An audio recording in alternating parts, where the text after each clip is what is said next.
പല്ലാരിമംഗലം ഗ്രാമപഞ്ചായത്തിൽ നവീകരിക്കുന്ന അടിവാട് വെസ്റ്റ് സലഫി മസ്ജിദ് പടി റോഡിന്റെ കോൺക്രീറ്റിംഗ് പ്രവർത്തനോദ്ഘാടനം panchayat vice president O E. Abbas നിർവഹിച്ചു. പഞ്ചായത്തിന്റെ വാർഷിക പദ്ധതിയിൽ ഉൾപ്പെടുത്തിയാണ് road നവീകരിക്കുന്നത്.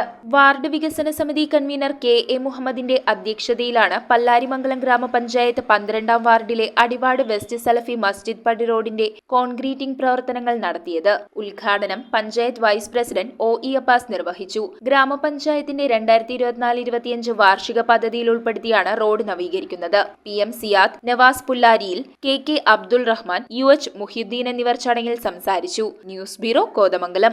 Would, modular, interior, steel, sofas എന്നീ ഫർണിച്ചറുകൾ ഒറ്റ ഫാക്ടറിയിൽ ഉൽപ്പാദിപ്പിക്കുന്ന ഏക സ്ഥാപനം. ആർക്കിടെക്ചറൽ ആൻഡ് ട്രഡീഷണൽ ഡിസൈൻസ് ആവശ്യാനുസരണം നിർമ്മിച്ചു കൊടുക്കുന്നു. നിങ്ങളുടെ സ്വപ്ന ഭവനം ഒരു സ്റ്റേറ്റ് ഓഫ് ആർട്ടാക്കുവാൻ വിശ്വസ്തയോടെ എന്നും നിങ്ങളോടൊപ്പം. ഇറമ്പത്ത് ഇറ ഫർണിച്ചർ, കോട്ടപ്പടി, കോതമംഗലം. ഇനി കൂത്താട്ടുകുളത്ത്.